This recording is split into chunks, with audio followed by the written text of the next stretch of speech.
Amen? So sa lahat ng mga pinagpala ng ating pong Panginoon, minsan pa palakpakan natin ang ating pong Panginoon. Amen. Sabihin mo sa iyong katabi, kapatid, ako'y masaya na ikaw ay kasama ko ngayon. Nung nakaraang linggo ay ating pong pinagsaluhan ang salita ng ating pong Panginoon na kung saan ay ating pong isinelebrate yung muling pagkabuhay ng ating pong Panginoong Jesus, na mula sa kamatayan ay muling nabuhay ang ating pong Panginoon, at sa kanyang muling pagkabuhay ay kanyang sinira at kanyang tinapos ang kapangyarihan ng kamatayan sa kanyang pong buhay. Sa ating mga buhay bilang mga mananampalataya at nagsuko ng buhay sa ating pong Panginoon, darating din po sa punto ng ating pong mga buhay na tayo rin po ay makakaranas ng kamatayan. Kamatayan sa ating pong mga pisikal. Pero meron pong isang mabuting balita na tunay nga na ito ang patuloy nating ipagpapasalamat sa ating pong Panginoon.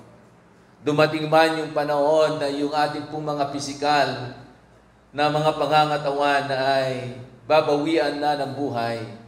Pero meron namang isa na mananatiling buhay magpakailan pa man, ay yung ating kaluluwa na ating isinuko sa ating pong Panginoon. Amen?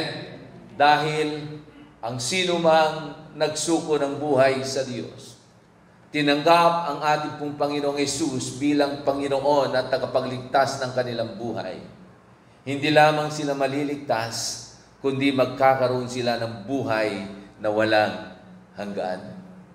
At habang tayo po ay sumusunod sa ating pong Panginoon, at habang nilalakaran po natin ang kalooban ng Diyos sa ating pong mga buhay, ay patuloy po nating mararanasan ang walang sawang pagkilos at paggalaw ng Diyos sa ating pong mga buhay. Kaya nga, araw-araw, tayo ay patuloy na nagpapasalamat sa ating pong Panginoon.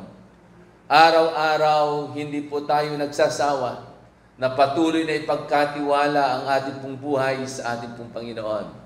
Dahil alam po natin na ang isang buhay na naisurrender sa ating pong Panginoon ay iingatan ng Diyos at pagpapalain ng ating pong Panginoon at higit sa lahat pagtatagumpayin ng Diyos. Amen?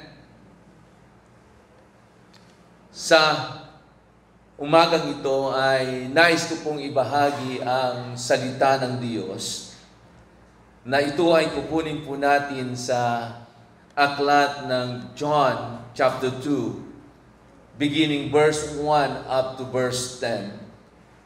At yung pamagat ng ating pong pag-aaral sa umagang ito ay pinagmagatan ko pong respond. Respond. In John chapter 2, beginning verse 1 to 10, makikita po natin dito at alam na alam po natin yung kwento. Dahil ito yung unang paggawa ng ating pong Panginoong Jesus ng himala nung siya ay magsimulang lakaran ang ministeryo na ipinagkatiwala sa kanya ng Ama. Ito yung panahon na siya at ang kanyang mga magulang, kasama ang kanyang mga kapatid at ibang mga alagad, ay naanyayahan sa isang pagtitipon, sa isang pagdiriwang, at ang pagdiriwang na ito ay isang handaan na tinatawag na isang kasalan. At dito po sa kasalang ito ay meron pong isang nangyaring kakaiba. At dito nga nagsimula ang unang himala na ginawa ng ating Panginoong Hesukristo. Kung ating pong titignan from verse 1 up to verse 10, dito tumatakbo ang kwento ng talatang ito, na kung saan ang isang tubig ay ginawang alak ng ating pong Panginoon. At alam naman po natin na maraming ginamit ang ating pong Panginoon bago nagkaroon ng himala. Bago si Jesus ay kanyang ginawang alak yung tubig. Pero sino yung mga unang ginamit ng ating pong Panginoon?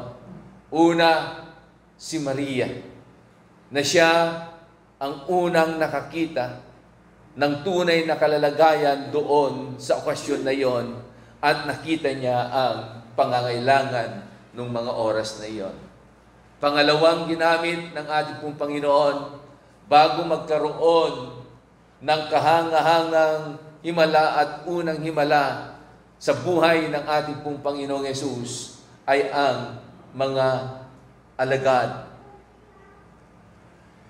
the servant. At dito po sa verse 4, nais ko pong bigyan po natin ng pansin itong talatang ito sa verse 4 and verse 5. Sabi po dito, nung si Maria ay nilapitan niya ang kanyang anak na si Jesus at kanyang sinabi yung kalalagayan at yung tunay na sitwasyon sa mga oras na iyon. At ito yung sagot ni Jesus kay Maria. In John chapter 2 verse 4 it says, "Woman, why do you involve me?"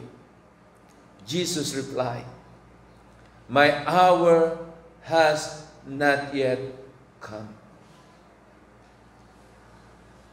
Direktang sinagot ni Jesus si Maria. Sabi ganon, babae, bakit mo ako inaantala? Anong bahagi ko dito sa sitwasyong ito? Ang aking oras ay hindi pa dumarating, sabi ni Jesus. But in verse 5, bagamat ganoon yung pananalita ni Jesus kay Maria, pero si Maria ay merong isang katangian na kakaiba. Na pag nakakita siya ng isang kalalagayan at alam niya na merong solusyon ang lahat ng bagay at alam niya na walang ibang makapagbibigay ng solusyon kundi ang Diyos na may kakayanan at may kapangyarihan na gumawa ng tanda't kababalaghan. Kaya nga itong si Maria, bagamat ganoon ang sagot ni Jesus sa kanya, sabi ni Maria in verse 5, his mother said to the servants, "Do whatever he tells you to do." Anuman ang sasabihin sa inyo, sabi ni Maria sa kanyang mga alagad, gawin niyo ito. Sundin niyo ang anumang sasabihin sa inyo ni Jesus. Ito po yung pangyayari na ang lahat ng mga tao doon sa handaan ay namangha.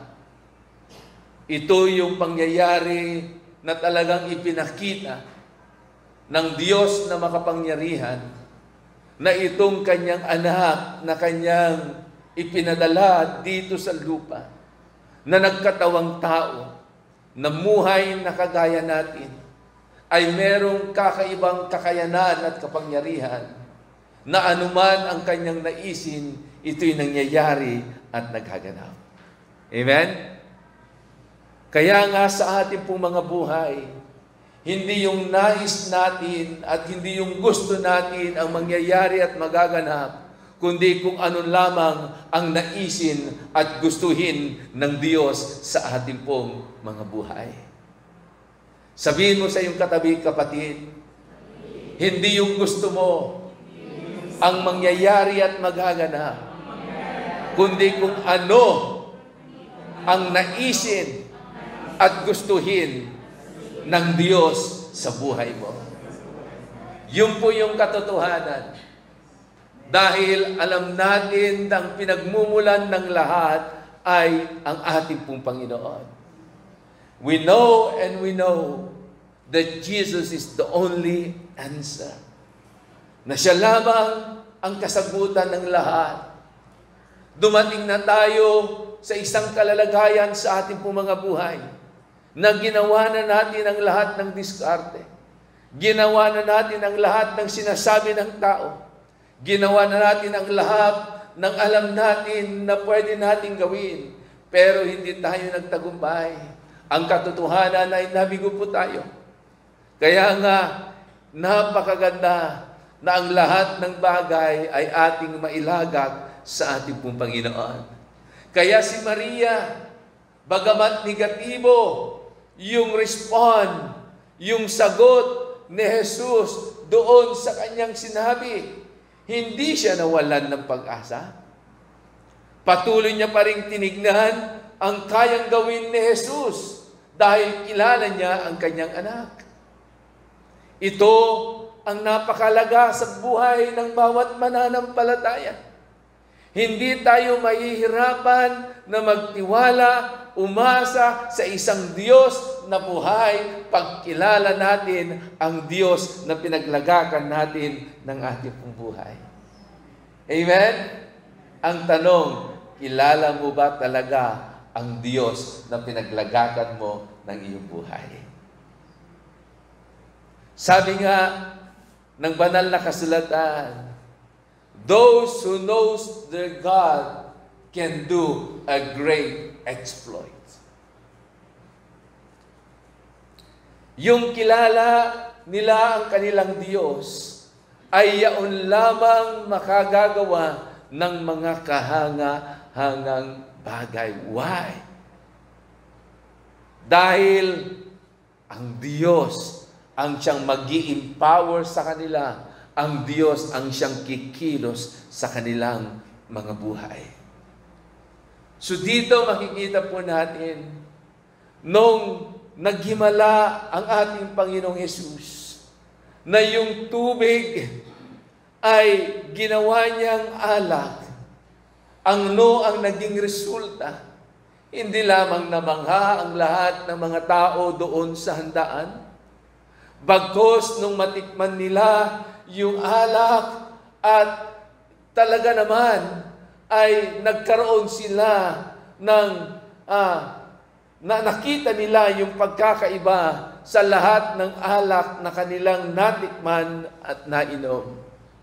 Dahil yung ginawang alak ni Jesus ay kakaiba, na ang sino mang makainom at makatikim nung alak na kanyang ginawa, hindi pwedeng hindi mamangha at hindi pwedeng hindi nila ikumpara yung mga bagay na gawa ng tao. Amen? Sa buhay po natin, dumating din tayo sa isang kalalagayan na nung naranasan natin yung kilos at galaw ng Diyos sa ating pong mga buhay, nung naranasan natin at natikman natin ang kabutihan at katapatan ng Diyos sa ating pong mga buhay, hindi pwedeng hindi natin ikumpara yung mga bagay na ginawa natin at yung mga bagay na ginawa ng tao sa ating mga buhay, at pwede nating sabihin, mas mainam, mas maganda, mas masarap, mas mainam ang gawa ng Diyos sa buhay natin. Amen? Na tunay nga, walang pwede magkumpara sa anumang mga bagay na gawa ng Diyos sa ating pong mga buhay. At yung alak na yon, hindi lamang nagdulot ng pagkamangha sa mga tao, hindi lamang nagdulot sa kanila ng sarap, kundi higit sa lahat, yung alak na kanilang natikman na mula sa tubig, ang lahat ng mga tao na nakakita ng ginawa ni Jesus at nakatikim ng ginawa ni Jesus ay nakaranas ng katalakan. They experienced joy in their heart. At ito po yung kakaiba sa lahat. Paggawa ng tao, pwedeng ang maranasan mo lamang ay kasiyahan. Mapapangiti ka, mapapatawa ka, mapapalundag ka, mapapasayaw ka. Pero pag ang gawa ng Diyos, hindi lamang kasiyahan ang mararanasan mo, hindi lamang ikaw ay mapapangiti, hindi lamang ikaw ay mapapatawa, hindi lamang ikaw ay mapapatalon o mapapasigaw, kundi higit sa lahat, makakaranas ka ng grabing kagalakan sa iyong puso. When you experience the works and the move of God in your life, you will experience so much joy. Sabi nga ng Biblia, and this joy is unspeakable. And this joy is full of glory. Amen? At ito ang naranasan ng mga tao. They experience so much joy because of the miracle that Jesus performed during that time. Alam niyo po, sa kultura ng mga Hudyo, sa bawat handaan, hindi pwedeng walang alak. Kaya nga kung inyong titignan sa Biblia, ang laging binabanggit na klase ng prutas at puno ay ang puno ng ubas. Dahil sa bansang Israel, ang ubas ay isa sa nangungunang prutas na meron po sila. Dahil ang ubas ay hindi lamang ito ay pwede mong kainin, ito rin po ay nagpo-produce ng alak. At alam niyo naman, pag ikaw ay pumunta sa supermarket o sa palengke at bumili ka ng ubas, kayang-kaya mong bilhin ang ubas, kahit 1 kilo, 2 kilo. Pero pag yung ubas ay ginawa ng alak, medyo mapapaisip ka na kasi mas mahal na yung produce ng ubas na naging alak kesa yung literal na ubas. Amen? So, ang alak po ay napakalaga sa mga Hudyo noong unang panahon. And every occasion, in every celebration, kailangan meron pong alak. Kasi ang sino mang tao na makakatikim at makakainom ng alak, ito ay nakapagbibigay sa kanya ng kagalakan. Amen? Hindi lamang kasiyahan, kundi ito nakapagbibigay sa kanya ng kagalakan. Kaya tingnan nyo yung mga nasobrahan sa inom ng alak. Mapapasin nyo, kahit hindi mo kinakausap, kahit siya nakaupo sa isang tabi, nakangiti, minsan tumatawa mag-isa. Amen? Sasabihin mo, anong nangyayari sa iyo? Bakit galak na galak ka? Yung pala ay dulot ng alak na kanyang ininom. So makikita po natin, wine is a picture or a type of joy. It's a picture of joy, yung wine. That's why if we want joy, we need to do whatever God wants us to do. Kung kailangan natin ng kagalakan, gawin natin ang anumang ipinapagawa ng Diyos sa ating pong mga buhay.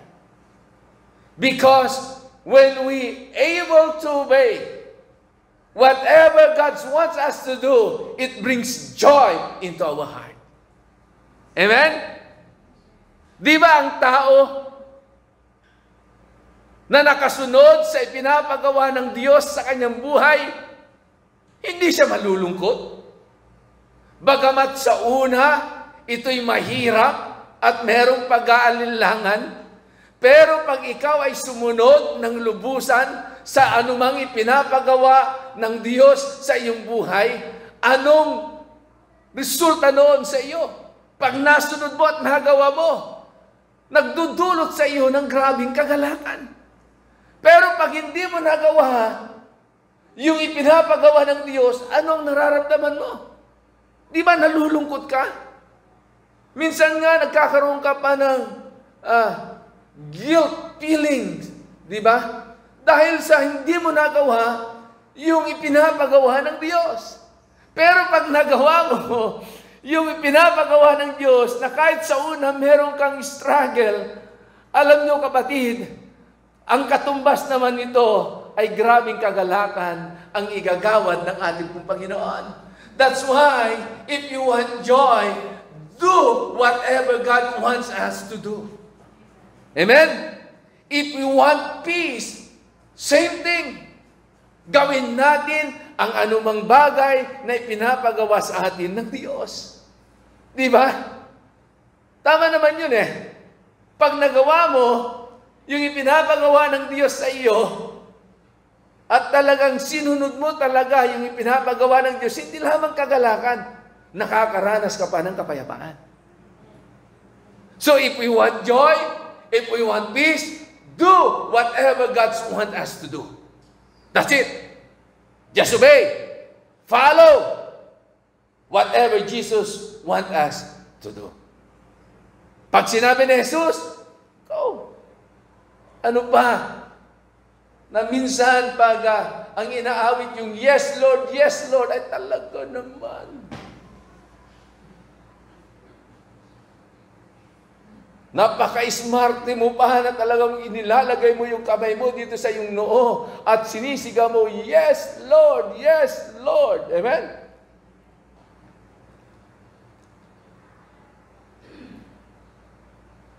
So responding to what God tells us to do will always bring joy and peace into our life. No? Ang tanong, how do you respond when the Lord speaks to us? How do we respond? Pag ang Diyos ay nangusap sa atin, dahil alam natin,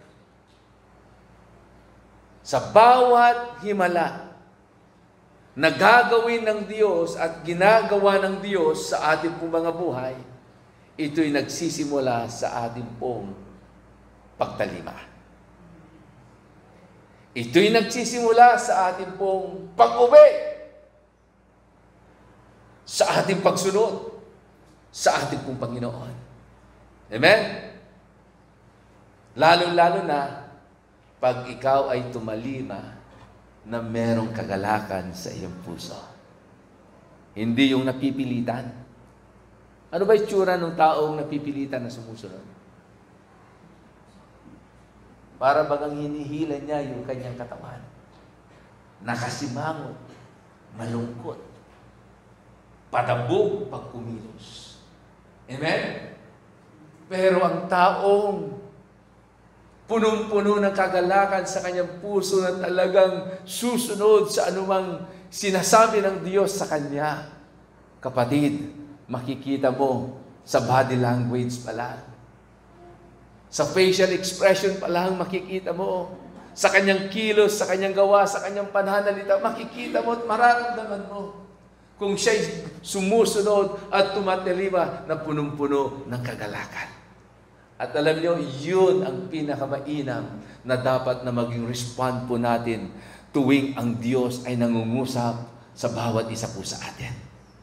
Amen? Sabi mo sa iyong katabi, kapatid, huwag ka nang sumimangot. Amen? So whatever He says, do it. Kasi hindi sasabihin ng Diyos, Hindi pagagawa ng Diyos ang isang bagay na sa tingin niya ay hindi mo kaya. That's why Mary, even though Jesus said, "Why you involve me, woman, in this matter? My time has not yet come." Pero hindi tumigil si Maria. Hindi niya sinabi, "Bakit ayaw mong sumunod sa akin? Magulang mo ako."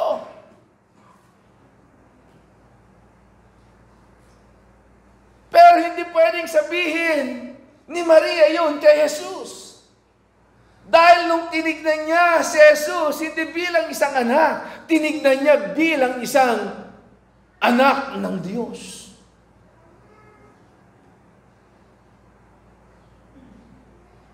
Dahil ang Espiritu ng Diyos, bago nagbuntis si Maria, malinaw na narinig ni Maria sa anghel ng Diyos yung salitang, "Ang batang iyong ipanganganak na iyong dadalhin sa iyong sinapupunan ang siyang magiging tagapagligtas." Pag sinabing tagapagligtas ay hindi lamang siya ang ating Savior. Tagapagligtas ng ating kaluluwa, hindi lamang. Kundi siya ang pagmumulan ng lahat. Siya ang kasagutan ng lahat. At iyon ay malinaw kay Maria na alam niya na sa lahat ng problema, in every situation, in every difficulties, merong sagot si Jesus. Kaya hindi tumigil, hindi nawalan ng pag-asa itong si Maria. Bagkos hindi na niya kinulit si Jesus, basta binigyan niya ng instruction ng mga alagad at sabi niya, "Gawin niyo anuman ang kanyang sasabihin sa inyo."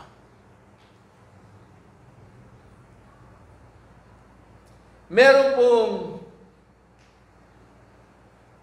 isang tao sa Biblia na ang kanyang pangalan ay Moses. Si Moses, alam po natin kung paano siya lumaki at kung paano siya namuhay bilang isang prinsipe doon sa Ehipto. Hanggang siya ay itapon sa labas ng Ehipto at namuhay sa ilang, at doon sa kanyang pananatili sa ilang ay kinatagpo siya ng Diyos sa burning bush. At doon sa kanyang experience sa ating pong Panginoon doon sa burning bush, ang buhay niya ay nabago. Yung dating takot na takot ay biglang naging matapang. At hindi lamang niya naranasan ng Diyos doon sa burning bush, kundi siya rin ang ginamit ng ating Panginoon to liberate the Israelites in the hands of Pharaoh. Siya ang ginamit ng ating Panginoon para pangunahan ang mga Israelita upang alisin sila doon sa pagkakaalipin sa kapangyarihan at authority na meron si Pharaoh, at pinangunahan niya na kanyang alisin itong mga Israelita mula sa lugar ng Ehipto at dalhin doon sa lupang ipinangako ng ating pong Panginoon. At alam niyo po kung ano ang tawag ng Diyos kay Moses?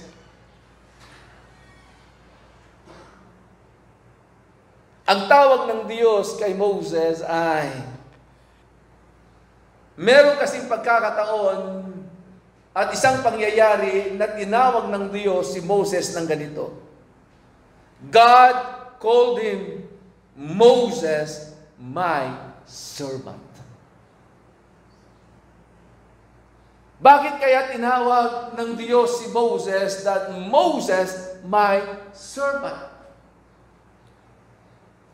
Bakit hindi niya sinabi, Moses, na siyang nanguna sa mga Israelita?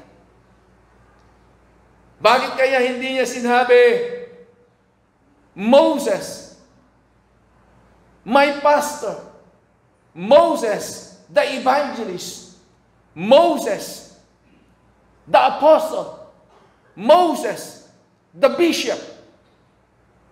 Why God called Moses my servant?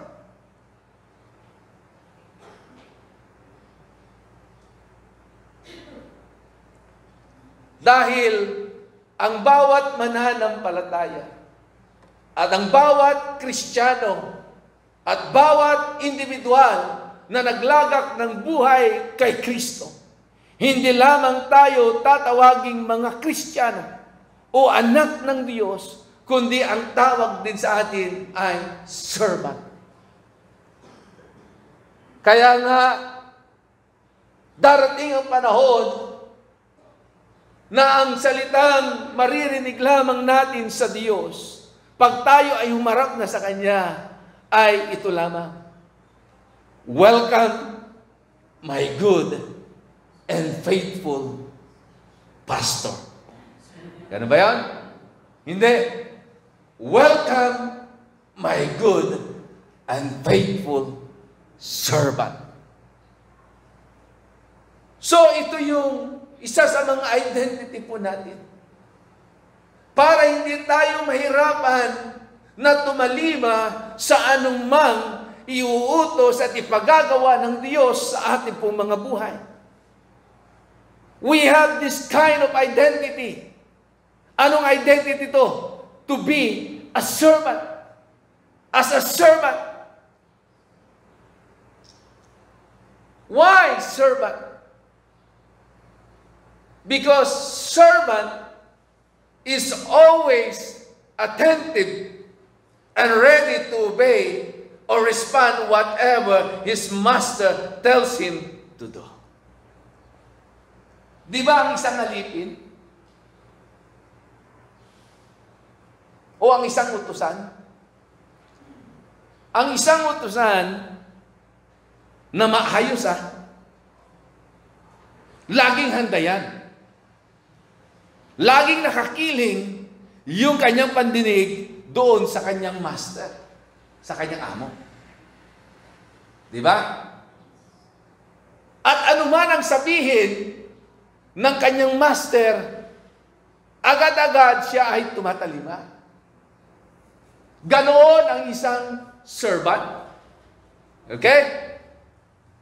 Hindi lamang siya handang makinig, kundi handa siyang tumalima.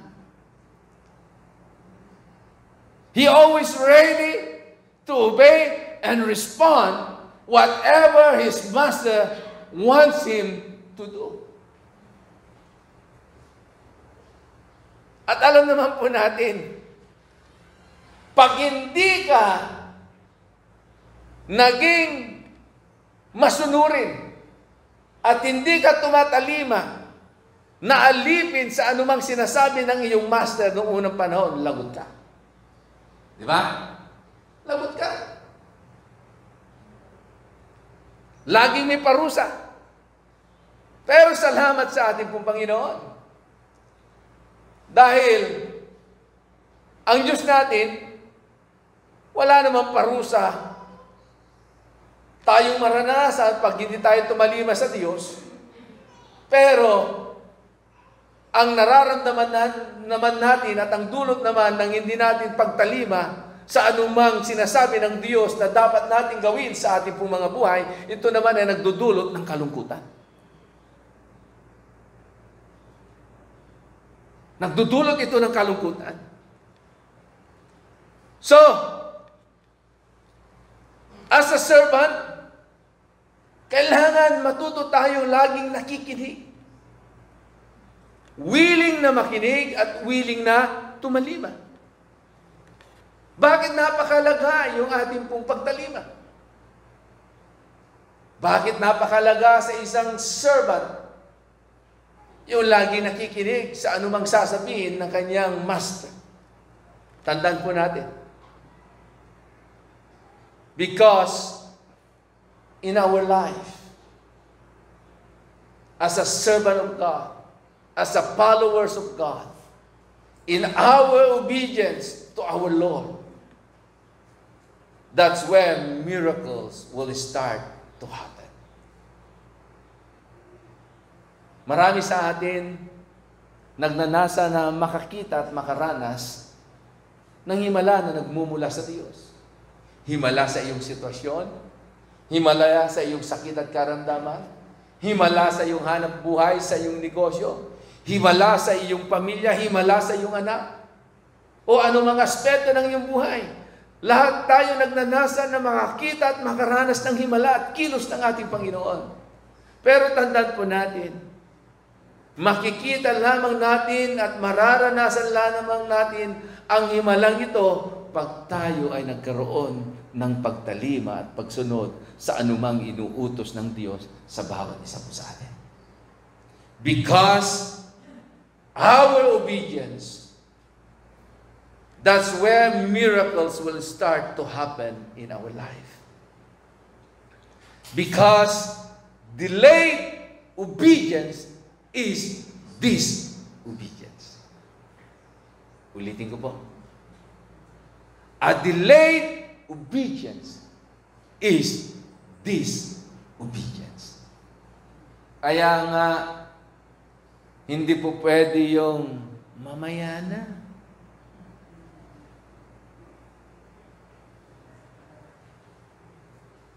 Di bali matagal pa man di.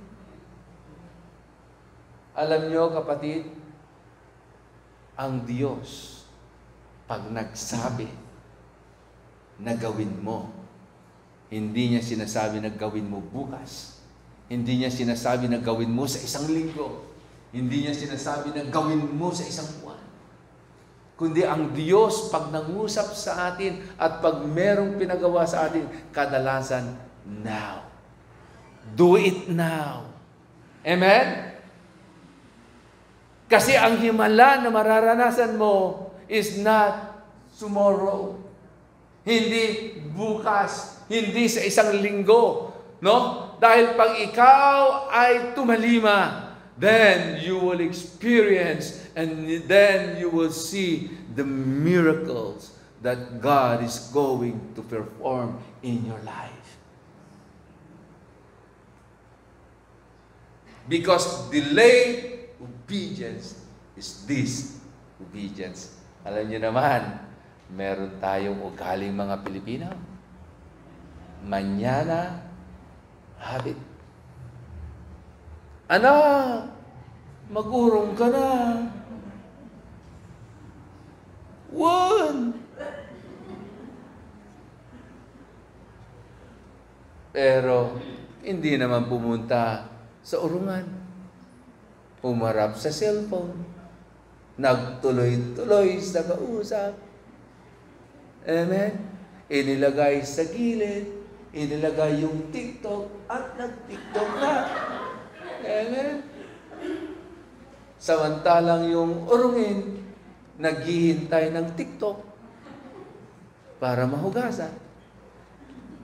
Pero yung mag-uurong, nagti-TikTok.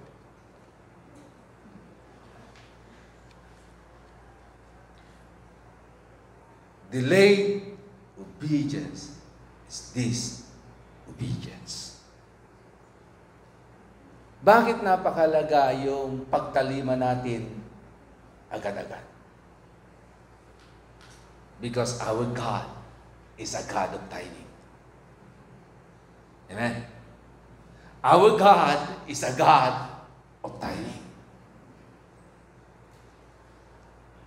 Because when we miss the opportunity, we will miss also the miracles that God is going to perform into our life. God is a God of timing. Ang Diyos ay laging merong inilaan na tamang panahon, tamang oras sa iyo, sa iyong sitwasyon. Pero pag ang Diyos ay meron ng sinabi sa iyo, sa iyong kalalagayan, sa iyong sitwasyon na dapat mong gawin, huwag mo nang ipamamaya-maya pa. Gawin mo na agad. Kasi our God is a God of timing. Because every time, if we don't follow God's instruction, when God says, do this, and we don't obey, alam nyo, we will miss the opportunity to experience what God is going to perform into our life. Kaya marami sa atin, hindi ko alam na nangyari pala yun.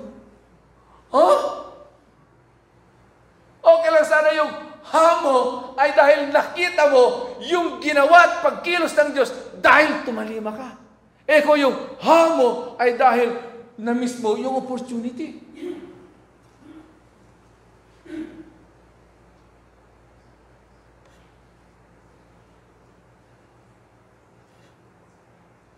Kaya nga, every time we hear the Logos Word,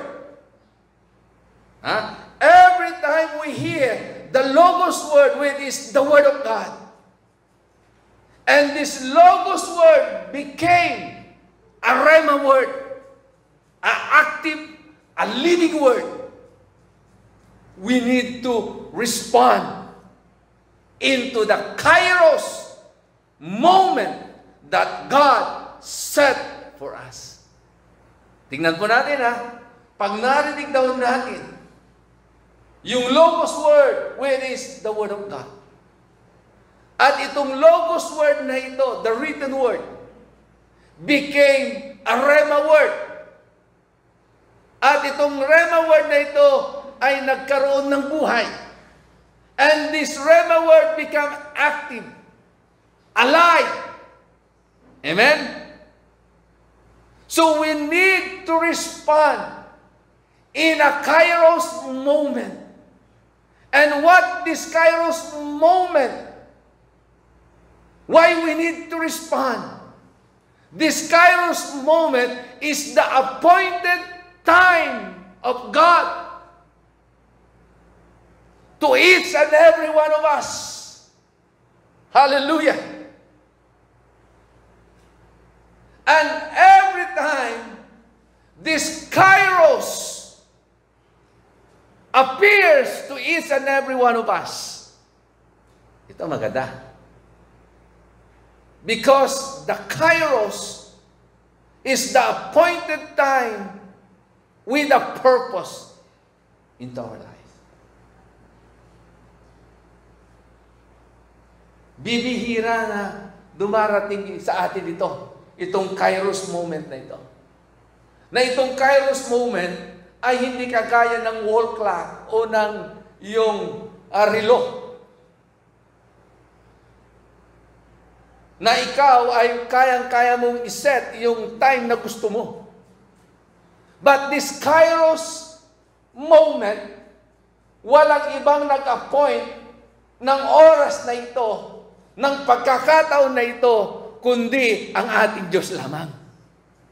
And every time God gave us this Kairos moment in our life, it always has a purpose.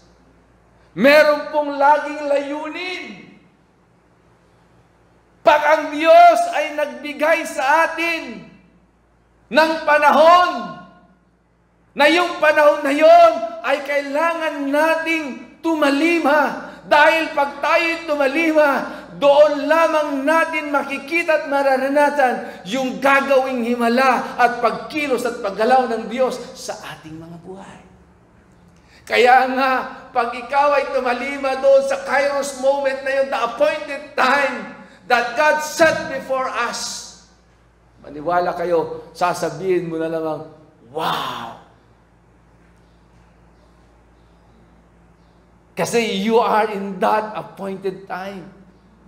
Hindi yung sasabihin, what? Hindi ko alam ano nangyari yun. What? Di ko alam na meron palang naganap. Because you miss.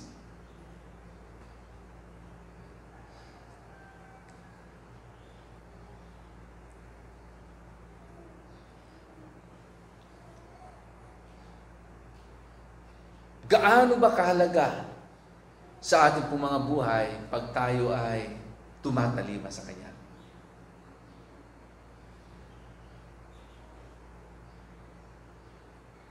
So bibigyan po kayo ng dalawang bagay kung bakit napakalaga to respond to God. Number one, importance of responding to God. Number one, responding to God produces miracles and increase.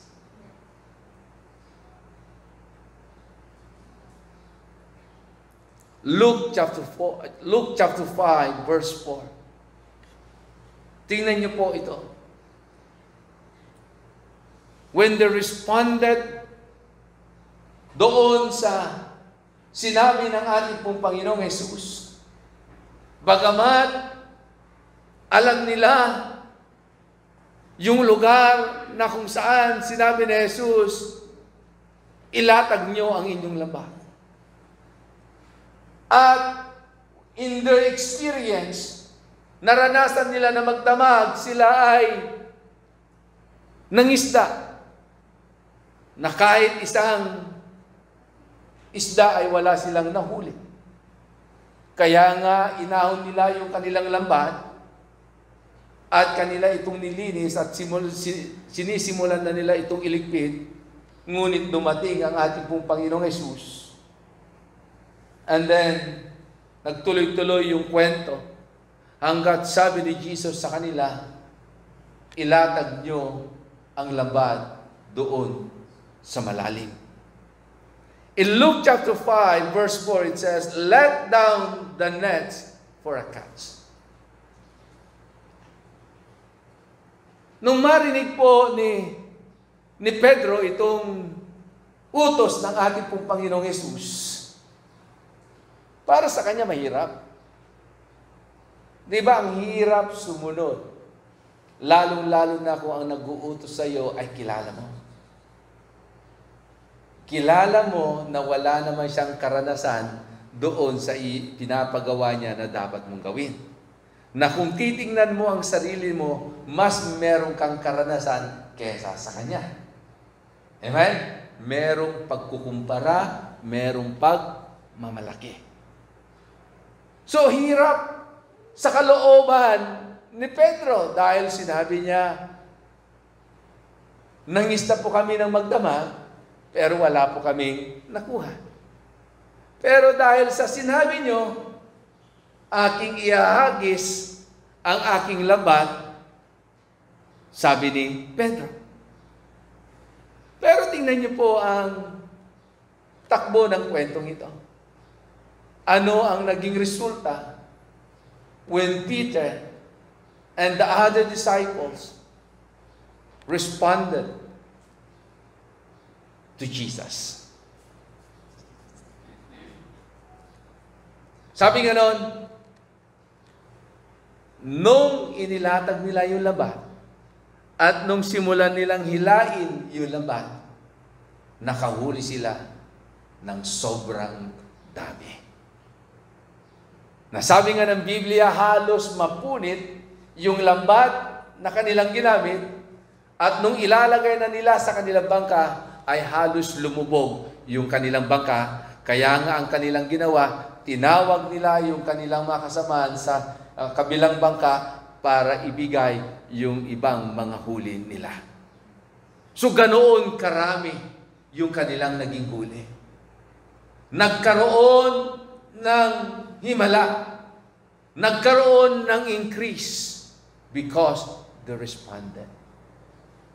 So our response to God produces miracles and increase. Amen?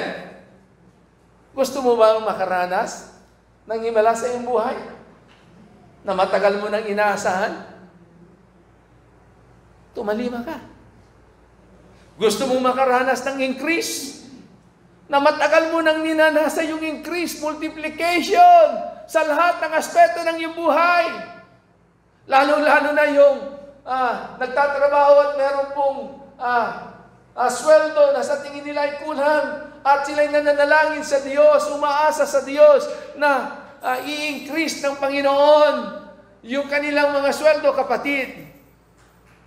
Pag narinig mo ang tinig ng Diyos at meron siyang ipinapagawa sa iyo, kapatid, huwag mo nang ipabukas pa.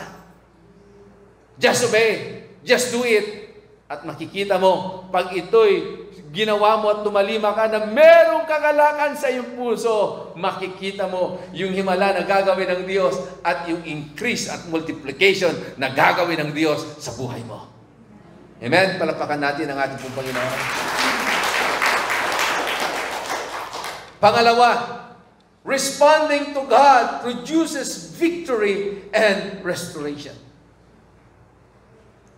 1 Samuel chapter 30, beginning verse 8 up to beginning verse 7 up to verse 8.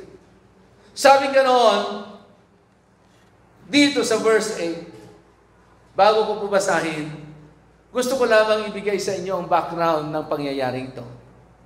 Ito'y nangyari nung si David, 10 ng kanyang mga alagad ay wala doon sa kanilang lugar, sa lugar ng Siklag. At si David ay nandoon sila sa ilang nakikipaglaban sa mga kalaban. At habang sila ay wala sa kanilang lugar, naiwan ang kanilang mga ari-arihan, naiwan ang kanilang mga mahal sa buhay, asawa, mga anak. At nung sila ay wala, bigla pong nilusob ng mga kaaway ng mga Amilisita ang kanilang lugar. At ano ang kanilang ginawa? Sinunog yung kanilang mga tahanan, sinunog yung kanilang mga ibang ari-arihan, at yung iba ay kanilang pinagkukuha, at higit sa lahat, kinidnap yung kanilang mga mahal sa buhay. Kanilang asawa at kanilang mga anak. At nung dumating yung oras na sila ay nakabalik na sa kanilang lugar, nagulat sila David dahil yung iniwanan nila na maayos na lugar, masayang lugar, ay para bagang naging impyerno. Yung mga tahanan nila ay nasusunog. Yung mga ari-arian nila ay wala na. At higit sa lahat, yung kanilang mga mahal sa buhay, asawa at mga anak, ay wala na. Kinuha ng mga kaaway. At dahil sa ganung kalalaghayan, grabe yung iyak at hinagpis ni David 10 ng kanyang mga alagad sa ating pong Panginoon. At sabi po ng banal na kasulatan, sa grabing hinagpis at grabing iyak na kanilang ginawa, halos maubusan na sila ng boses. At ito pa ang nakakalungkot. Dahil sa ganung kalalagayan, yung mga kasamahan ni David, imbis na damayan siya, siya ang sinisi doon sa kanilang kalalagayan. Nagreklamo yung kanyang mga kasamahan.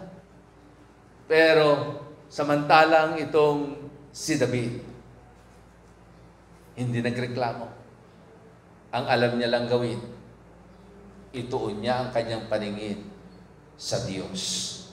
Dahil minsan na sa kanyang buhay, nasabi ni Haring David, nung siya ay nagtatago sa kamay ni Haring Saul at ng mga alagad ni Haring Saul, dahil siya ay pinagbantaan na patayin, nung siya ay nagtatago sa yugib, at doon sa gitna ng kanyang kalungkutan, siya ay lumabas sa yungib, at paglabas niya sa yungib, napatuon siya sa isang malaki at mataas na bundok, at sabi niya, where my help come from? And then sabi ni Haring David, after he says, where my help comes from? My help comes from the Lord, the maker of heaven and the earth.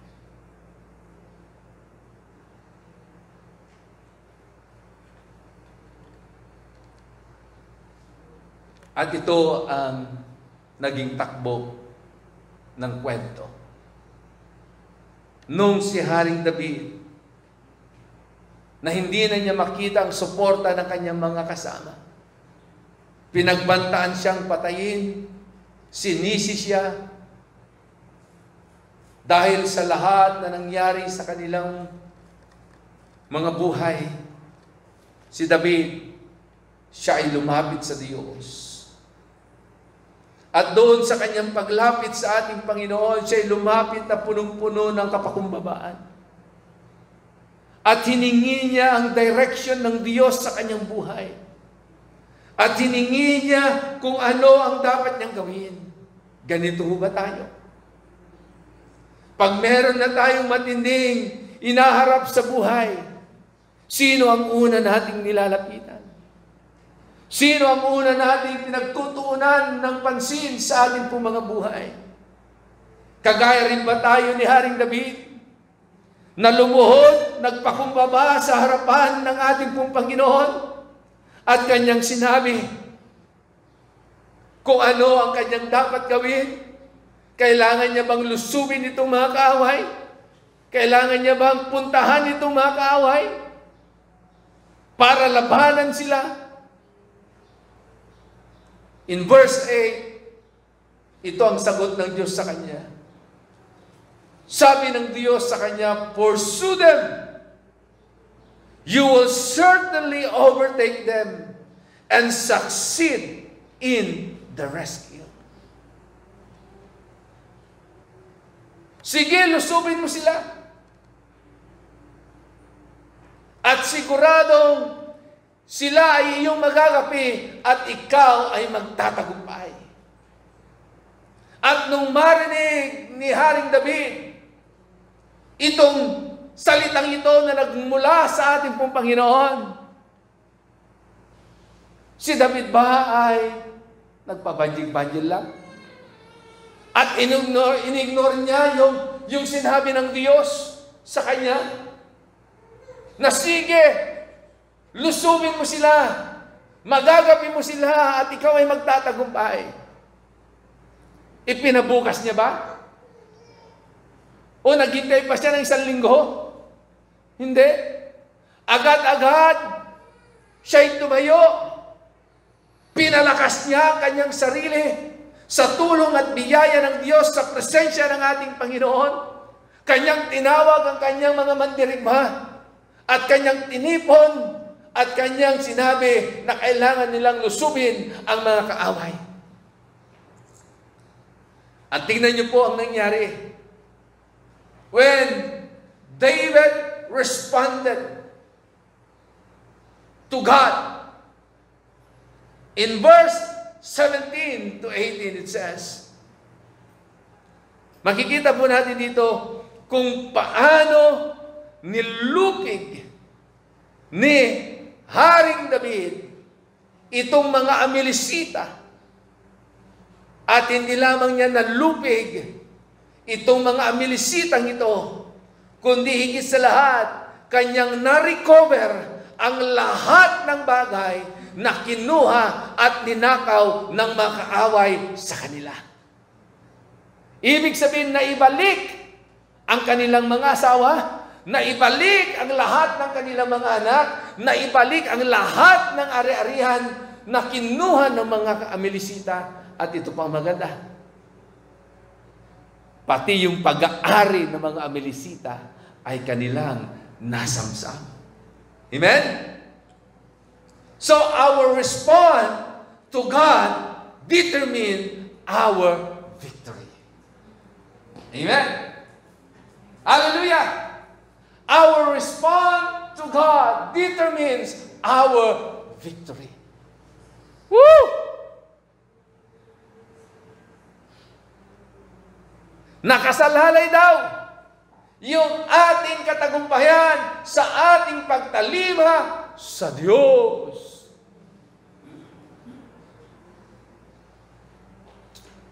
Sabi po ni Tony Donji, sabi niya, respond to adversity. Don't react. Ulitin ko. Sabi ni ni Tony Donji, respond to adversity. Don't react. Marami sa atin kabaliktaran. We don't respond to adversity. We don't respond to problems and difficulties and trials. But we always react. Sabi mo sa iyo, katabi, kapatid,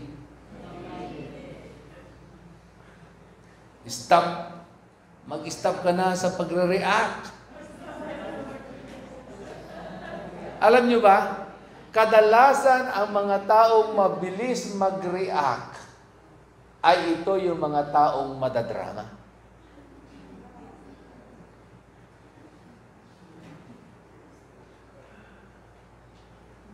Instead, we react, we need to respond. Kasi ganito ang nangyari sa mga kasama ni Haring David. Nung meron na silang problema, hindi naman sila nag-respond doon sa sitwasyon eh. Nag-react sila. At paano sila nag-react?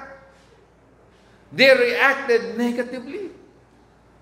Kaya nga, sabi ng isang writer, our reaction to every problem determines who we are. Either we are a victor or a victim. Doon daw nakikita kung tayo ay mananagumpay o tayo ay biktima ng mga nangyayari sa ating pong mga buhay because of our reaction. Kaya tama nga yung sabi ni Tony Donji, respond to adversity, don't react. Eh yung mga kasama ni David, they don't responded. They reacted. At yung pag-react nila, grabe. Punong-puno ng pagre-reklamo. Hallelujah, salamat. Dahil lahat ng nandito, hindi ganoon. Pag nag-react, hindi nagre-reklamo. Kundi nagre-respond sila na merong pagtitiwala sa Diyos na laging umaasa sa ating Panginoon. Amen? Salamat. Hindi kayo drama queen at drama king. You respond, but you don't react. So respond to adversity. Tingnan po natin that David's men, their reaction towards David when they found out the real situation, what happened to their families, homes, and others that belongs to them, ito po ang nangyari. Tingnan niyo po ang naging reaction nila. They started to complain. Pangalawa, they pointed their fingers to David. Di ba ganun yung mga tao? Mabilis magturo.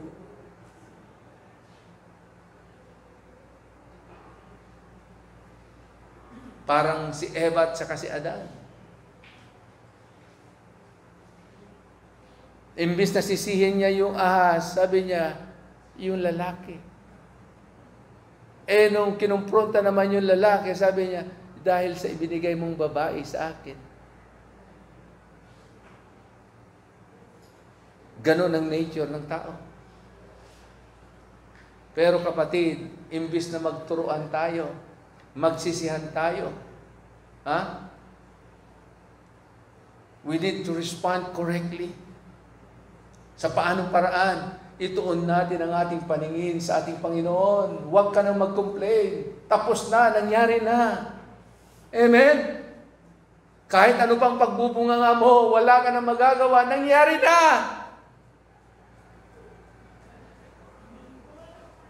Hello?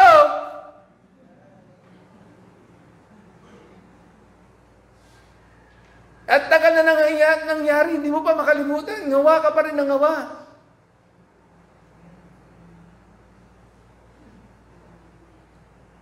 So, they complained, they pointed their fingers to David, and they planned to kill him. Grabe. Leader nila, pinag-isipan nila na patayin nila. Kasi ito ang may dahilan eh. Kung hindi kami dinala doon sa ilang at nakipaglaban sa mga kaaway, hindi sana nangyari ito. Ilang beses ba natin ginawa sa ating kapwa yon? Kung hindi sa iyo, kung hindi sa katigasan ng iyong ulo, hindi sana nangyari ito. Amen? Ayaw mo kasing sumunod eh. Hello?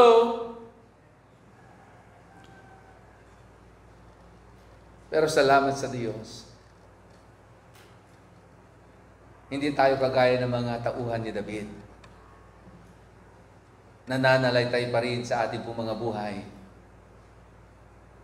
yung katangian ni David. Ano ang naging reaction ni David sa bawat sitwasyon na meron sila? He never complained. He never point his finger back to his people. Okay? Kung tutusin, may karapatan siya. Siya ang leader eh. At hindi naman niya talaga kasalanan eh. Bakit siya sisinisis? Diba? Pero hindi niya ginawa yun. He never complained. He never point his finger back to his people. Ngunit ano ang kanya ginawa? But he turned his face towards God. Hallelujah. Yung palang dapat natin gawin. We need to turn our face towards God. And he asked direction. And he responded what God has told him to do. At ano ang naging resulta? Victory and restoration. Victory and restoration. He defeated the Amalekites. He recovered everything that the enemy has stolen from them. Amen? Kaya nga mga minamahal kong kapatid, imbis na puro tayo reklamo, ito na lang natin ang ating mga sarili sa ating pong Panginoon. Dahil pag ginawa po natin ang mga bagay na yon, not only we will experience victory and restoration, ang ibibigay pa at igagawad pa sa atin ng Panginoon, double portion of blessing ang i-restore ng Diyos sa bawat isa po sa atin. In Job chapter 42 verse 10, bago po tayo manalangin sa umagang ito. In Job chapter 42 verse 10, it says, after Job had prayed for his friends, the Lord restored his fortunes. Ulitin ko. After Job prayed to his friends, the Lord restored his fortunes and gave him twice as much as he had before. Listen. Sa dami ng nangyari kay Job, lahat ng kanyang ari-arian, lahat ng kanyang tinatamasa na nagmula sa Diyos, nawala sa isang iglap. Pati yung kanyang mga anak na minahal niya, nakasama niya ng matagal, nawala. Pero hindi dumating sa buhay ni Job na sa grabing nangyari sa kanya, ni hindi man lamang niya sinumpa ang Diyos sa buhay niya. Kahit ng kanyang asawa ay sinusulsulan na siya na isumpain mo na ang Diyos na iyong pinaglilingkuran. Tinalikuran ka na ng Diyos na iyong pinaglilingkuran. Sumpain mo na ang iyong Diyos, sabi ng kanyang asawa. Pero hindi pinakinggan ni Job ang mga bagay na iyon. Dahil kilala niya ang Diyos at napanatili niya ang kanyang sarili sa harapan ng Diyos. At sabi niya, ang Diyos ang nagbibigay at ang Diyos din ang kukuha ng lahat ng bagay.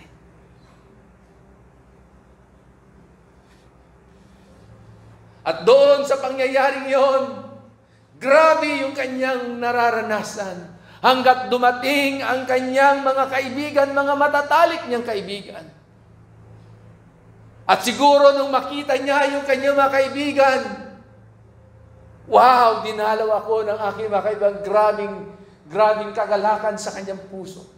Meron akong katuwang, merong magpapalakas sa akin, pero kabaliktaran sa kanyang narinig at sa kanyang naranasan. Imbis na yung kanyang mga matatalik na kaibigan, na alam ang katotohanan, alam ang salita ng Diyos, imbis na siya ipalakasin, ano nangyari? Sila pa ang naging dahilan na sinasabi nila kay Job, talikuran mo na ang Diyos. Pinabayaan ka na ng iyong Diyos.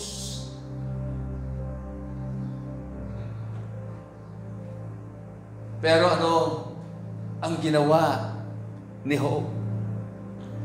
Imbis na maniwala, imbis na sumunod doon sa sinasabi ng kanyang mga kaibigan, kanyang tinawag ang lahat ng kanyang kaibigan at kanyang ipinanalangin ang kanyang mga kaibigan sa ating Panginoon. Meron bang tao sa iyong buhay na inaakala mo at inaasahan mo na sila ang magiging katuwang mo pero hindi nangyari? Inaasahan mo na sila ang magpapalakas sa iyo dahil sa iyong nararanasan sa iyong buhay.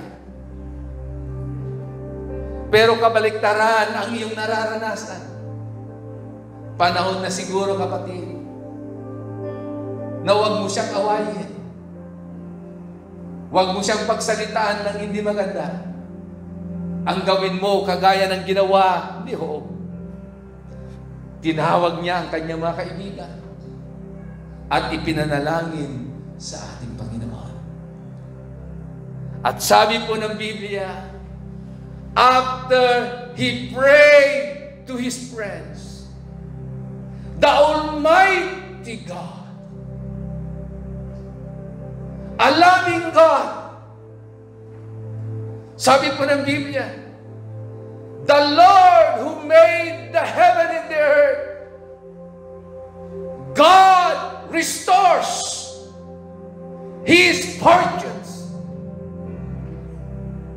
Ibinalik ng Diyos ang lahat ng kanyang ari-arihan, lahat ng kanyang kayamanan na nawala.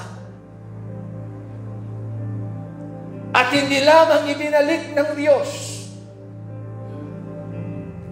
ang lahat ng nawala sa Kanya, kundi sabi ng Biblia, not only that the Lord God restored His fortunes, but God gave Him twice as much as He had. Hallelujah. Higit pa, doble ang ibinalik ng Diyos. Gaano ba karami ang nawala sa iyo? Gaano ba kalaki ang nalugi sa iyo? Gaano ba karami ang ninakaw sa iyo? Gaano ba kalaki ang itinakbo ng tao sa iyo? Kapatid, huwag kang mag-alala. Huwag kang malungkot. Dahil yung Diyos na muling nagpala kay Job ay siya rin yung Diyos na ating sinasamba sa apat na sulok ng lugar na ito. Siya yung Diyos na minsan sa ating buhay naranasan natin ang kanyang grabing yakap at pagmamahal sa atin. Kung nagawa niya kay Job na ibalik ang lahat at higit pa doon sa nawala sa kanya at dinoble pa ng ating Panginoon, mangyayari din sa iyo. Maniwala ka. Magtiwala ka sa Diyos. At anuman ang nais na ipagawa ng Diyos sa buhay mo. Sumunod ka ng walang pag-alinlangan. Pagkos sumunod ka at tumalima ka na punong-puno ng kagalakan sa iyong puso.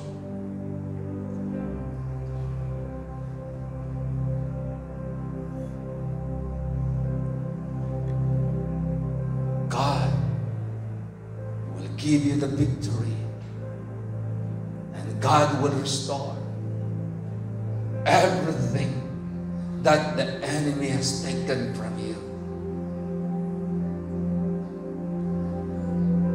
In the book of Zechariah chapter 9, verse 12, it says, "Return to your stronghold, O prisoners of hope.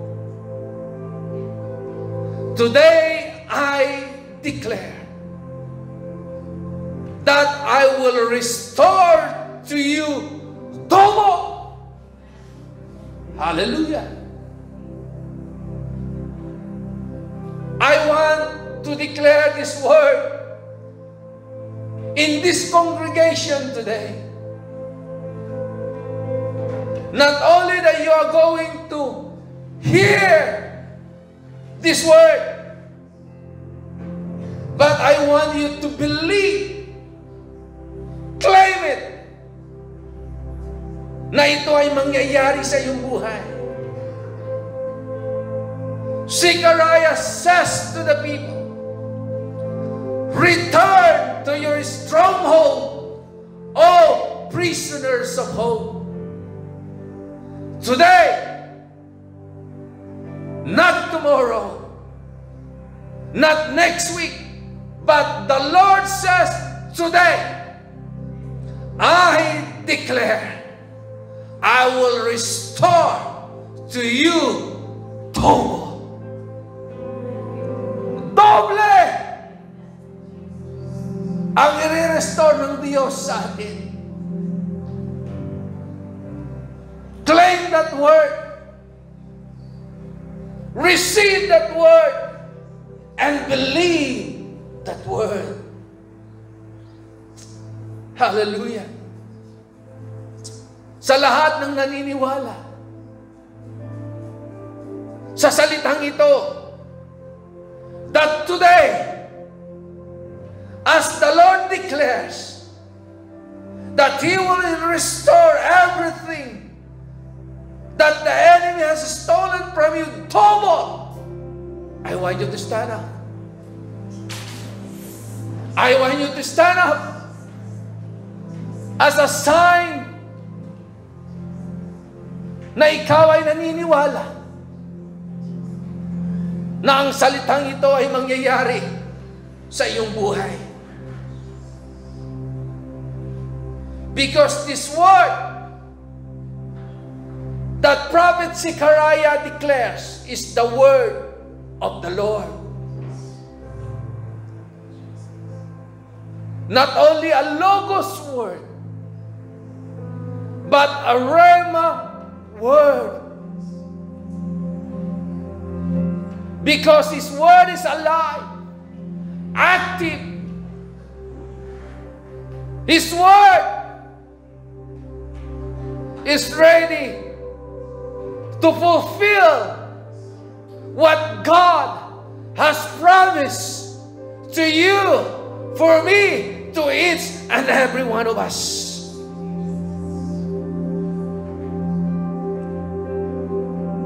Hallelujah. Panginoon, salamat po, Diyos,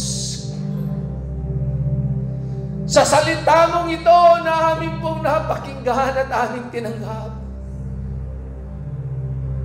Huwag mong hayaan, Panginoon, na ito'y aming napakinggan lamang at aming tinanggap, kundi ito'y aming pinaniniwalaan, O Diyos, na ito'y mangyayari at magaganap sa aming mga buhay. Lord, by faith, O God, we claim a double return that comes from you alone, O God. Restoration Restoration, Lord, from my finances. Restoration to all the riches that the enemy has taken from me or from us. Restoration of my health. That's why I declare today, oh God, healing to my physical bodies. Restoration, oh God, for my family. That's why I declare today, oh God, Lord, peace, joy, reconciliation, Lord, ang mangyayari at magaganap sa aming pamilya. Oh, we declare today, oh God, restoration, oh God, of our service unto you. Na hindi na kami, Panginoon, pabanjing-banjing. Na hindi na kami, Panginoon, kagaya ng dati. Basta kung kailan lamang namin maisipan lamang na sumamba sa iyo, magpuri sa iyo. But Lord, today, we declare restoration, oh God, in every areas of our life, Lord. Hallelujah. Thank you, Jesus. Patuloy na pagpalain mo po, Panginoon, ang iyong mga anak. Hayaan mo, O Diyos, na wag mo hayaan na kami ay mahirapan. Na tumalima sa iyong ipinapagawa sa amin. Because every time you say a word, O God, to each and every one of us, the only word that we are going to say is, yes, Lord. Yes, Lord. We will do it. Salamat po, Panginoon. Patuloy nakatagpuin mo ang iyong mga anak. Ganon din po, Panginoon, sa aming po mga kapatiran na nasa kanilang mga tahanan, na hindi namin nakasama ngayon, O Diyos, sa aming pong service ngayon dito sa aming pong bahay panambahan. Ama, Lord, I pray also na abutin mo ang bawat isa. Restore everything that the enemy has taken from them, O God. Restoration, I declare, O God, in Jesus' name. Bless each and every one of us, O God. Empower us. Restore our faith. Restore our joy in serving you, Lord. Salamat po. Kaya maminsan pa, sa oras na ito, patuloy kong idinideklara ang iyong pagpapala, ang iyong biyaya. Lord, higit sa lahat, the double portion, Panginoon, ang iyong ibabalik sa iyong mga anak. Kaya minsan pa, Panginoon, sa iyo namin ibinibigay ang lahat ng papuri, lahat ng pasasalamat, at lahat ng pagdakila sa tanging pangalan lamang ng iyong anak na si Jesus. Ang lahat ng tumanggap ng double portion ng mga bagay sa ating Panginoon ay magsabi ng Amen and Amen. Hallelujah! Woo! Thank you, Lord. Thank you, Jesus. Praise the Lord.